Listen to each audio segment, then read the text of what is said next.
Thank you. Thank you so much. बहुत बहुत शुक्रिया, बहुत बहुत आभार मिस्टर संतोष सर। आपने मुझे इस बड़े मंच पर बोलने का मौका दिया और आप सबको भी दिल से आभार और शुक्रिया। आप सब ने अपना हैंड राइज किया और अपने मौजूदगी का एहसास दिलाया। डियर, लर्निंग की सीरीज में पर डे आपको कुछ न कुछ सीखने को मिलता है और हमारी टीम से, हमारे बैनर से एक दिग्गज यहाँ मौजूद होते हैं जो अपनी अनुभव और अपनी एक्सपीरियंस और अपने उन सभी घटनाओं को यहाँ पर आकर साझा करते हैं जो उनके साथ बीता होता है। और उसी कड़ी में आज की सेशन है और यकीन मानिए जिसने भी इसे शुरू से लेके लास्ट तक हॉटली ले लिया और ये मान लिया कि ये बातें मेरे लिए हो रही हैं, ये जो जानकारी दी जा रही है वो प्रॉपर मुझे बताने की कोशिश की जा रही है कि मुझे कैसे रहना है और किस तरीके से यह सिस्टम के साथ अपने आप को मर्ज करना है और कितनी सावधानी के साथ हमें यहाँ पर अपनी एक्शन को प्रेजेंट करना है। यकीन मानिए इस दुनिया की कोई ताकत नहीं है उस इंसान को यहाँ से बड़ा करने से रोक दे। और आज की सेशन इसी से रिलेटेड है।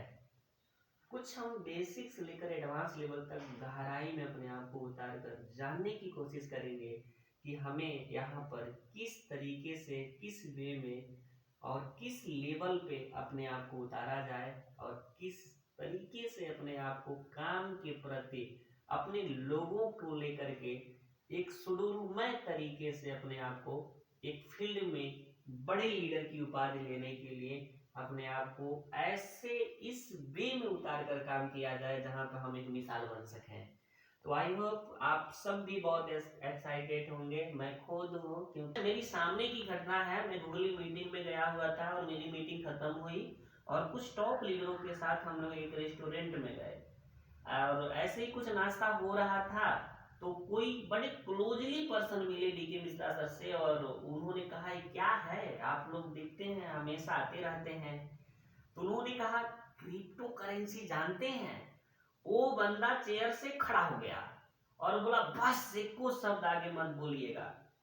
और मैं मुस्कुराने लगा और मैं बोला सर देखिए, यकीनन इनको इतनी नॉलेज हो गई है सुनी सुनाई, उसके आगे इनकी जानने की इच्छा ही नहीं है और ना ये जानना चाहते हैं। कुछ ऐसा ही मेरा एक्टिविटी थी उस वक्त। और जैसे कोई नाम लेता था तो बड़ा ही डर सा लगता था कि ये तो हवा हवाई की चीजें हैं, धरातल पे नहीं है, सरकार बैन रखी है, इसमें काम करना उचित नहीं है, ये दूर तक नहीं चलता है। कुछ ऐसा ही माइंड में चलता था मेरे। लेकिन मरता क्या ना करता, हमारी पुरानी सफर से अगर आप लोग रूबरू होंगे तो आप मेरी स्थिति और मेरी परिस्थिति से उस चीज को आप कनेक्ट कर सकते हैं। मेरे पास कोई ऑप्शन नहीं था इसके सिवा एक अननोन पर्सन जिससे ना मेरी बहुत अच्छी ताल्लुकात थी, ना बहुत अच्छा हमारा मुलाकात था, ना बहुत अच्छा हमारी रिलेशन दोस्ती थी। बस आम तौर पे देखा जाए तो हम लोग एक इवेंट में मिले थे और फाइनली हमारा उनसे बात बस दुख सुनाने को लेकर के होता था। जब उनको ज्यादा दुख होता था तो मेरे पास कॉल करते थे, मुझे दुख होता था तो मैं उनके पास कॉल करता था। हम दोनों का बात बस इस टॉपिक पे होता था कि आप पहले अपना पूरा दर्द सुनाइए, जैसे आप बंद करेंगे फिर हम अपना दर्द सुनाना चालू करेंगे। और जब ये दोनों का दर्द सुनाने की कहानी खत्म होगी, बात घंटों तक चलती थी। फिर लास्ट में फ्यूचर में क्या होगा, फ्यूचर की क्या प्लानिंग होगी, यहीं पे आके बात रुक जाती थी और फिर फोन काट दिए जाते थे और दोनों लोग फिर सोचने लगते थे कि वाकई में जिंदगी कहाँ जा रही है समझ नहीं आ रहा है। और वह शख्सियत ऐसा इंसान कि नेटवर्क मार्केटिंग से कट्टर विरोधी हो चुके थे। मतलब नेटवर्क मार्केटिंग करने का ख्याल तो छोड़िए, शब्द भी कोई रखता था ना तो यही होता था कि दूर भाग जाइए आप। और मैंने उस दरमियान कई सारे कॉन्सेप्टों में काम किया, हालांकि मेरी मजबूरी थी, मेरे पास और कोई ऑप्शन नहीं था। और जब जब मैं प्लान लेकर उनके पास गया तो मेरे दिल दिमाग माइंड से कही आवाज आई दुनिया आ जाएगा लेकिन ये बंदा नहीं आ सकता। क्योंकि ये घंटे की बात जो हमारी इनसे हुई है उस दरमियान में सारा का सारा जो शब्दों का झुकाव रहा है वो नेटवर्क मार्केटिंग के प्रति विरोधाभास ही रहा है। वो पॉजिटिव वे में नहीं रहा है, निगेटिव वे में ही रहा है। लेकिन अचानक से उस व्यक्ति का एक मैसेज आता है और एक कॉल आता है और बोलता है कि सर इसको समझिए, एक प्लान है। हमें लगा ये सूरज पश्चिम से कैसे उदय हो गए। अब तक जो इंसान जिस इंडस्ट्री की बुराई में लगे हुए थे, जो लगता था कि इसके बिना दुनिया का कोई काम कर लीजिए लेकिन इसे मत करिए, क्योंकि बर्बाद करवाने का सबसे बड़ा वजह यही हम लोगों की जिंदगी में है अब तक, और वो अचानक सा एक प्लान भेज दिए। और फिर जब उन्होंने बताया क्रिप्टो करेंसी से रिलेटेड है, तो समझ लीजिएगा हमारे दिमाग में उस प्लान और उस प्रोजेक्ट को लेकर क्या छवि बनी होगी। फुल्ली इग्नोर करने की जहां तक कोशिश बन पाया मैंने किया। फुल्ली इग्नोर मतलब जैसे होता है ना, बिल्कुल अनदेखा कर देना। सामने से कोई शख्स मिला जिसको हम और आप बहुत पहले से पहचानते हो, और भर निगाह देख भी लिए, फिर भी बोले कि नहीं, इसको तो हम देखे ही नहीं थे। सेम कहानी ऐसे ही उस प्लान के साथ मैंने किया। कुछ दिन बाद फिर कॉल आया कि सर समझने की कोशिश करिए, बहुत बड़ी चीज है। हमने कहा सर प्लान के लिए कोई इज्जत नहीं है, सिर्फ इज्जत आपके लिए है। और दूसरी बात यह है कि इज्जत से सिर्फ काम नहीं चलेगा, इसमें लगाना पैसा है, और फिलहाल के डेट में अभी जहर खाने के भी पैसे नहीं है, उसको भी उधार लेकर आएंगे तब काम चल पाएगा। अब मन लगाएंगे कैसे? उन्होंने कहा मन बनाइए सर, समझने की कोशिश करिए, ये सारी परेशानियों को दूर कर सकता है। मतलब गले से हेठे ही बतिया जा ही नहीं रहा था। इसके पीछे का कारण ये था कि 45 लीडर ये बात करके अब पूरी तरह से खाली कर चुके थे हमें। इंडिया में स्ट्रेट वाला भी यही बोला कि सर यहाँ से परेशानी दूर हो जाएगी, परलवाइन वाला भी यही बोला यहाँ से परेशानी दूर हो जाएगी, टर्मिनल लाइट वाला भी यही बोला यहाँ से परेशानी दूर हो जाएगी, हाई रिच वाले भी यही बोले कि यहाँ से परेशानी दूर हो जाएगी। डब्ल्यूपीएल कंपनी में जब हमारी आईडी लगी थी तो वहां भी बोला गया कि ये परेशानी दूर हो जाएगी। कुल मिला जुलाकर एक और आदमी आया और बोला परेशानी दूर हो जाएगी। सवाल मेरा आपसे है, कितना परसेंट विश्वास कर लेंगे उनकी बातों से? दिल दिमाग माइंड में बस गया कि मतलब यही आवाज सुनने के लिए हम पैदा हुए हैं क्या सर? जहां जाते हैं लोग यही बोलता है, और 3 महीने बाद झंडा उखाड़ कर कोई और लेके चला गया। खाली की खाली बैठे हैं, बिल्कुल उसी स्थिति परिस्थिति में जिस स्थिति में मैं इस सिस्टम को ज्वाइनिंग किया था, जिस कंपनी को ज्वाइनिंग किया था। तो मेरे लिए कुछ नया शब्द नहीं था। मैंने कहा ये तो बिल्कुल लागू है। आप शाम को मीटिंग में लेकर आए बड़े जबरदस्ती से, आइए जूम पे। पहली बार गया, को होस्ट बन गया था, देखा वहां पे बात कर रहे हैं विकास सर की करेंट अकाउंट खुलवाना पड़ेगा, सिंपल अकाउंट से काम नहीं चलने वाला है। हमने कहा एकदम पूरा बाउंस जा रहा है, मतलब बाउंड्री पार हो गया, इधर रुका ही नहीं, वो गेना का कैच रोका जाए। मतलब कैसा कैसा लोग धरती पे हैं। 15 लोग इसके पहले करंट अकाउंट खुलवा चुके हैं, और पैसे में जब आईडी लगी थी तो लोगों ने कहा था कि सर पैसे की बारिश होगी, और कुछ नहीं तो भी 150-200 का टीम बना दिया, और वो पैसे की बारिश अब तक नहीं हुई। वो करेंट अकाउंट खुलवाते खुलवाते जो सादा अकाउंट था वो भी बंद हो गया पैसे का अभाव में। अब बारी है इनकी, कह रहे करेंट अकाउंट खोलना पड़ेगा। मतलब इतना गुस्सा आता था इस मीटिंग में आने के बाद, ट्रेनिंग में आने के बाद, सिर्फ एक इंसान से थोड़ी करीबी लगाव होने के नाते मजबूरी में आते थे, और उससे भी बड़ा वजह था कि उसके अलावा कोनो कामों नहीं था। इसी निचलों में साहब विदाउट काम का मैंने 2 साल एक रूम के अंदर पैक होकर अपने आप को समझने की कोशिश किया हूँ कि मैं करूँ तो करूँ क्या, मेरे लिए बना क्या है। साला जहां जाते हैं तहां डिस्टर्बिंग हो जाता है। मतलब वो कंपनी तभी भागेगी जब मेरी एंट्री होगी, उसके पहले सब कमा रहे होंगे, सब अमन चमन से जी रहे होंगे, मेरी वजह से वो भाग जा रही। मतलब किसी कंपनी को मैं ज्वाइनिंग भी करने की सोचता था, कहता था नहीं, कई लोगों की जिंदगी बर्बाद हो जाएगी, क्योंकि जैसे मैं जाऊंगा वैसे वो भागेगा। जब तक मैं नहीं जा रहा हूं तब तक वो नहीं भाग रहा है। उनकी खुश नसीबी है, वो हमें नहीं ला रहे हैं। और मैं कई लीडरों की बात बोला था, और डियर मैं बताऊं आपके भी साथ ऐसा कभी हुआ होगा, मेरे साथ भी बहुत बार हुआ है कि जैसे मेरी एंट्री वैसे कंपनी की आउट ऑफ एंट्री। जैसे होता है ना, कोई आया तो कोई निकल गया, वैसे मैं आता था कंपनियां निकल जाती थी, इंतजार मेरा बस आने तक होती थी। अपने किस्मत पे इतना भरोसा था कि ये भी यही निकलेगा, और ना चाहते हुए इस बिजनेस को मैंने शुरू किया था चंदा लगा करके।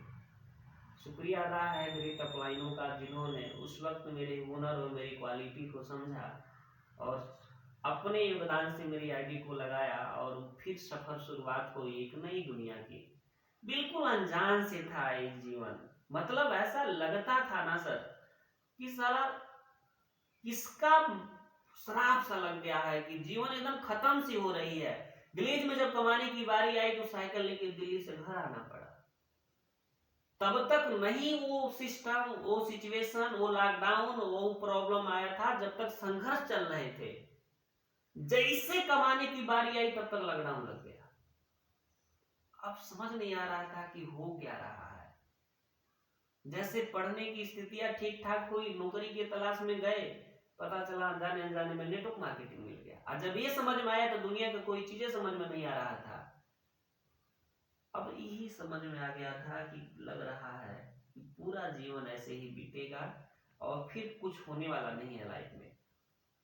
लेकिन एक उम्मीद की आग इंसान को कहां से कहां तक पहुंचा सकता है, उसका एग्जाम्पल है त्रिलोकी आपके सामने। एक उम्मीद, कहते हैं ना जिंदगी में सब कुछ खत्म हो जाए, बस उम्मीद जिंदा रखिएगा, वह उम्मीद आपको एक दिन सब कुछ दे देगा जो आप चाहते हैं।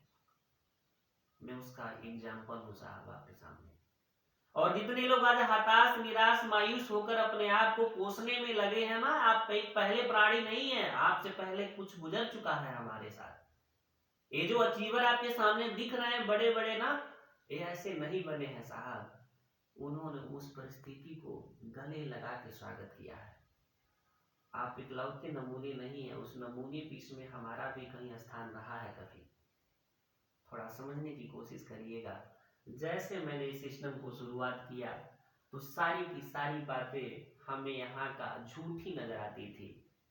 सिस्टम में जब 3 स्लॉट से 4 स्लॉट से आइडिया लगती थी तो उस वक्त एसएफसी मिलता था साहब, और कहा जाता था कि $1 आप खर्चा करेंगे, जैसे मान लीजिए 3 स्लॉट से किसी की आईडी लगी तो 35 डाई लगता था, और 35 डाई देने के बाद उस आदमी को 3 लेवल मिलता था, पहला, दूसरा, तीसरा, और 35 एसएफसी मिलता था। और सिस्टम की तरफ से टेलीग्राम में मैसेज आता था कि इस एसएफसी की वैल्यू आने वाले कल में $1 के बराबर कम से कम होगा, ज्यादा से ज्यादा मान लीजिए, उससे कम मत मानिएगा, क्योंकि यह एसएफसी जो है वो है एनर्जी है, और उस एनर्जी से आप रॉयल्टी को चार्ज करेंगे, एनएफटी को चार्ज करेंगे। और जैसे आप एनएफटी को चार्ज करेंगे, जिस एनएफटी का नाम था जस्ट एनएफटी, और वो जब 3500 एसएफसी से चार्ज हो जाएगा तो वह बन जाएगा एक्टिवेटर, यानी 10% का रॉयल्टी इनकम लेने का आप हकदार बन जाएंगे। और ये रॉयल्टी शब्द भी मेरे लिए सही नया नहीं था, ये रॉयल्टी को हम बहुत पहले से सुनते थे। ग्लेज में भी रॉयल्टी की बात की जाती थी, बाकी कंपनियों में भी रॉयल्टी की बात की जाती थी, और कहा जाता था कि कटेगा सब में बटेगा, रॉयल्टी इनकम बहुत बड़ी इनकम होती है। मुझे लगा न ग्लेज की रॉयल्टी मिली मुझे, न बाकी किसी कंपनी की रॉयल्टी मिली मुझे, अब बाकी रह गया इसकी रॉयल्टी, इसको भी देख लेंगे। और इस एसएफसी का कोई इज्जत नहीं था नजर में सर, कोई इज्जत नहीं था। मिलता था तो ऐसा लगता था कि बेकार की चीज है, नहीं मिलता तो अच्छा रहता। क्यों? क्योंकि नेक्स्ट मनी में वहां पर 1550 रिवार्ड मिलता था 1770 की आईडी लगाने के बाद। ये 1550 जो रिवार्ड मिलता था ना सर, ये रिवार्ड आज तक हमारे वैलेट में शो करता है, उसका कोई वैल्यू नहीं रहा। सेम रिवार्ड के तौर पे सब्सिडी मिलता था, और ये सब्सिडी को इतना इग्नोर किया गया जितना इग्नोर हमने नेक्स्ट मनी के रिवार्ड को किया था। और धीरे धीरे उस वक्त जो विजनरी थे, जिनको ट्रस्ट था, जिन्होंने मिस्टर लाडो सर के प्रोजेक्ट को इसके पहले समझा था, उस सभी लोगों ने एसएफसी पे काम किया। 10 लेवल जाइए, आपको 10 लेवल भी मिल गया, और साथ ही साथ 3500 से प्लस आपको एसएफसी मिला, मतलब 3500 एसएफसी से आप जस्ट एनएफटी को चार्ज कर लेंगे। तो जैसे चार्ज करेंगे वह एक्टिवेटर बन जाएगा, और जब रॉयल्टी मिलेगी तो आपको हर महीने सैलरी इनकम आएगा। ये बात बिल्कुल हमारे समझ से बाहर थी। काम तो मैंने भी किया, और काम उस वक्त वो लोग भी किए जो 10 लेवल ले जाकर के रॉयल्टी बना दिए। हमारा उस टाइम 8 लेवल तक सफर शुरू हुआ था। क्यों? क्योंकि हमने 0 से स्टार्ट किया था। मेरे सामने कोई ऐसा व्यक्ति नहीं था कि मेरी बातों को मान करके मेरा साथ दे। और मैं कहता हूं जिसका कोई नहीं होता उसका सोशल मीडिया होता है साहब, और मेरा जीवन में सबसे बड़ा अहम रोल सोशल मीडिया ने ही निभाया है। और इसलिए मैं कहता हूं हर एक बिजनेस में इसको ऐड किया जाए, हर एक बिजनेस में, क्योंकि आपको वहां तक ले जा सकता है जहां तक आप स्वयं नहीं सोचे होंगे कि जा सकते हैं।